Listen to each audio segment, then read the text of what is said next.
Coach, what's DJ Harvey's best position? You know, right now we're repping him at boundary corner, field corner, and then he's taking some reps in the slot. So he's a guy that, from a skill set standpoint, we feel like can do all three. So we're trying to get him as many reps at those spots as possible and try to see which one's his best spot. And then how about Alex Graham? What have you seen from him? Alex Graham, he's a very smart football player for being an incoming freshman who missed half a spring.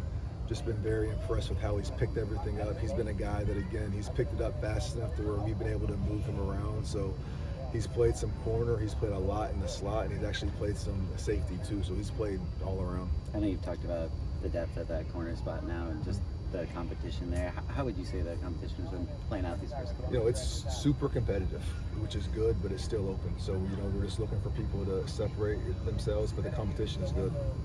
Where did Chasen Johnson stand out to you initially on film that, you know, caught your interest? Just his play style. You know, he plays with edge. He's sticky. He can stay on top. You know, he has the ability to be a true number one corner. So we're excited about, you know, what he can do this year and down the road. I know Trevon coached him last year. How much was he kind of in his corner, kind of push him like this? Oh, we got to go after this. He's his biggest fan. You know, he loves Chasen, and Chasen loves him as well. But no, T. Reed's his biggest fan. Elijah Newby went to defensive end during the spring, and then now he's back at linebacker. What was the evaluation to make that move and then now bring him back for fall camp? You know, with some of the depth we had on the edge, we wanted to see, you know, do we want to put him down there every day for every down? And he did a lot of good things in the spring. When we evaluated spring, we just felt like he does too many good things off the ball as well. And we have positions off the ball that, you know, you're on the ball, you're off the ball, so we want to put him in that role just so we can do a little bit more than just one thing. What have you seen Prophet Brown's kind of path trajectory from when you got here to what you have now with him? I mean, he's taken a big step, and he's one of the guys that we trust the most on defense. You know, he can play nickel, he can play corner. There's actually been some times in a pinch he can go play safety just because he knows what to do. Outside of Kamari, I would say there's no one on the back end that knows the defense quite like him. 7 practices in. Who's surprised you so far? I wouldn't say anyone has surprised me. You know, all the competitions are super competitive. You know, some of the incoming kids who are new, like a guy like Matai, like he's still picking up stuff. He's still making mistakes every single day, but he also makes a handful of plays that you're just like, wow. What was the key for Prophet, just kind of putting it all together in the way it seems like he has? You know, I'm not sure. I wasn't with him early in his career, but since we've been here, I feel like he's shown up. He's been super consistent.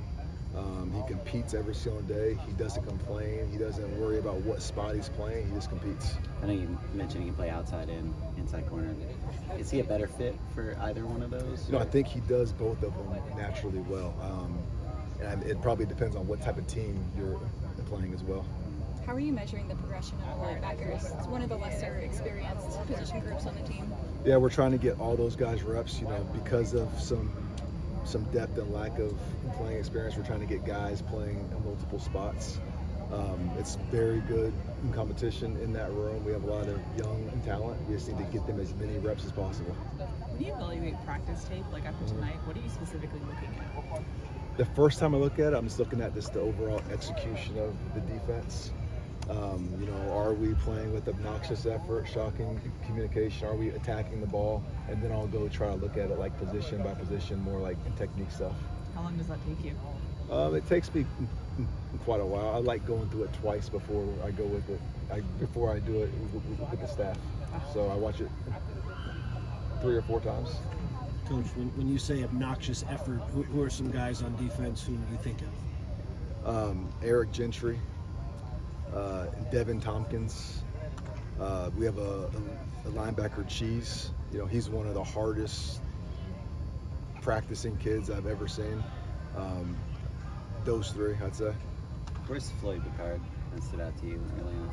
Floyd has really stood out with his interior and pass rush. Just the way he moves is a little bit different for guys inside. You know, he's still making mistakes every single day, but again, he's a guy who flashes and he does some things that you just can't coach. Do you ever worry about Coach Ryan, hitting a tackling dummy at 62 years old or however? He's been doing it his whole life, man. He'll be all right.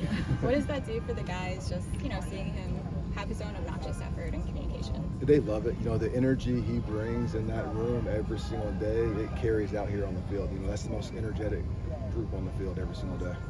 You're a guy who's coached with your dad Yeah. before. Rob has talked about being able to have his son out here.